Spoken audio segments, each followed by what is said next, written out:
Lifestyle Glocal network. आज हमारी दीवा है Vanaja Vaidyanathan.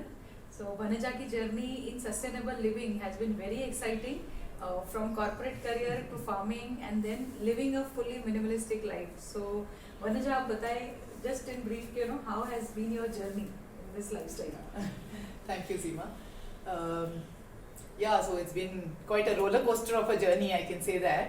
I was following the typical path that like everybody does, education and the career path and joining the corporate world.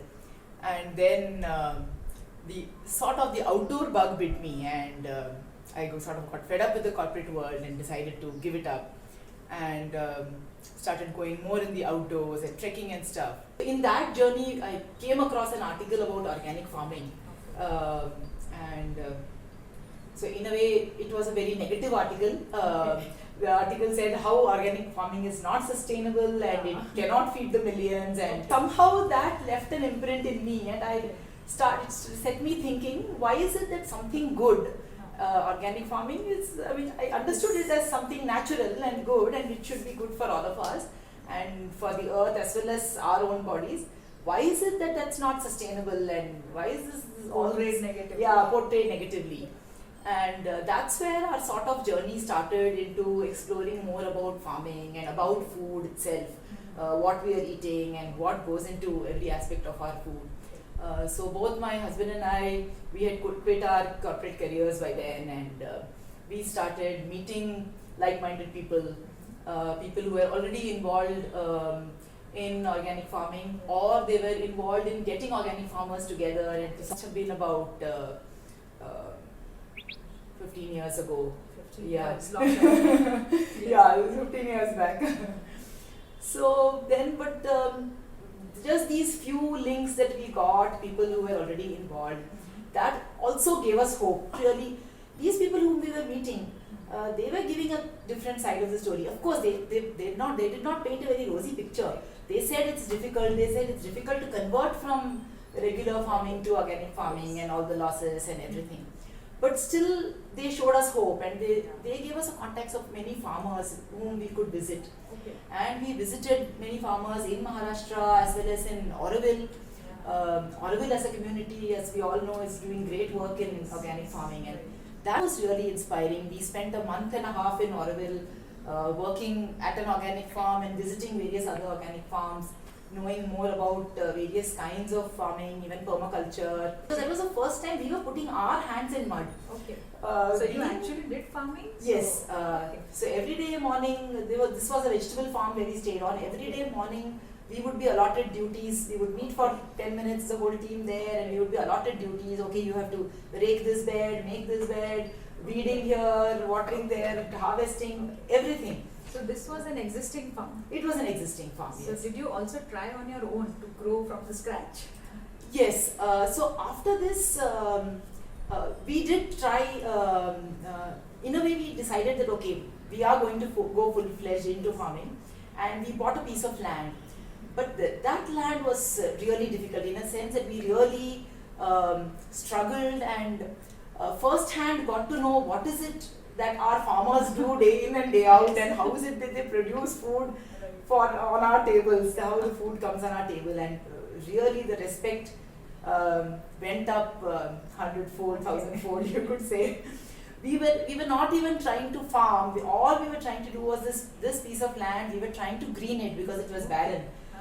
We were just trying to plant things like bamboo and banyan, and just to green the space, so that there will be biomulch that would be created, and then the soil would get fertile, and then we can start. You could say maybe 7-8 years down the line, after various trials and error, we figured it's not something that's going to happen like that overnight, and we were not living on the land. So we realized one of the big barriers is if you're not living on the land. And you were not staying there, so that's Yeah. the biggest thing. So Yeah. it's not a work from home kind of Correct. scenario. Correct, Okay. not at all. But we also know that you have been growing your vegetables on your Yeah. own terrace. So So that's how it happened, that because we were not staying on that land and things were not moving much with that land, we said, why not grow at least some of the food that we need we had a huge terrace. So we decided that at least we can grow vegetables, if not grains. And so we did that start, and that I can probably say was a bit of a success. We grew a lot of vegetables, just simply from vegetable waste and sugarcane waste, which we would go around the sabzi mandi and all collecting, Oh my God. and doing composting. Yeah. So that was a interesting journey, I should say, because we had never thought that we are ever going to do things like that. Going around with boras and filling kachara from the, what is typically called kachara from the sabzi mandi, which was actually gold for us because that was going to And make it our gave you soil. so many vegetables. Correct. And What was your kids' reactions for that? it was also gratifying for us because our children were small and they were seeing things growing, and that's the age when they can connect with the soil. And our son had a lot of allergies and issues of asthma and all that. So we really wanted him to breathe good air, eat good food ourselves. Lot of learning, of course. Composting would go right, go wrong, and you're struggling with it. You're wondering, okay, last 3 months we got the compost properly. Now why is it not happening? The weather changing, the monsoons, everything. So more and more, I think we kept doing this. We realized how much of an effort it is to grow anything, grow food, and This is only vegetables. So what yes. about the grains? What about grains? See, I've incorporated a lot of millets in my kitchen. I use millets regularly. In fact, there was a point, I think, when I could say that I'd become like a fanatic that we would use only brown rice and we would use only millets, and like maida wouldn't even enter my house and things. But I also realized at one point that some of it was also causing me stress in trying to procure things from various places. Sometimes it would be available, sometimes it's not, and then cooking them takes a little more effort. Cleaning the grains, organic grains need more cleaning. And then in a way, you could say I backtracked a little on my journey and said that if something is causing me stress, then it's a point where I need to pause and think about it. Yeah.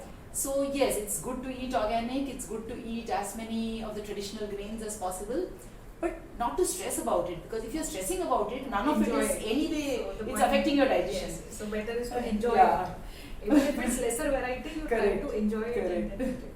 So when you are actually connected with soil, so there are a lot many things which changes. So that is the first step, I would say, to lead a sustainable lifestyle. Yes. So what are the changes have come into your lifestyle? Of the listing. So one, I become aware of seasons, what grows in which season, what is good to eat in which season. So eating seasonal, local, that has come in quite a bit. That also has been a journey for me, eating raw.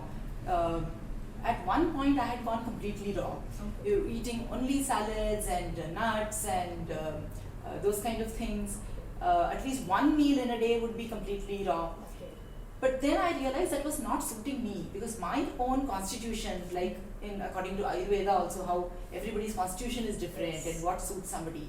So if you're a Vata Prakriti person and you're eating raw, that's actually increasing your Vata. Okay. And so I used to have a lot of digestion issues and joint aches and like almost like arthritic kind of symptoms. And I realized that actually in the name of health, I was doing something wrong. I was not listening to my body. I understood. As you say, it's course correction. Yeah, it's course correction. Yeah. We move forward in the sense that I started listening to my body more. Apart from this foods and all, so there are some other things which keep happening Ha. in your life. Yes. Once you are connected, so what are those changes that you are seeing happening in your family? So we just now, as a family, we just don't go out and buy things. We just don't go shopping. It's not like shopping season hai, chalo chalte hain kind of a thing. Okay, it's a festival season, now everybody is shopping, but we would typically, you say if you have to buy clothes, we would first go look in our cupboards. Yeah. We would tell our children also to do that. We would say, okay, take out all that you have outgrown, let's see whom we can give that to, and then see how many do you have. Do you have enough to wear?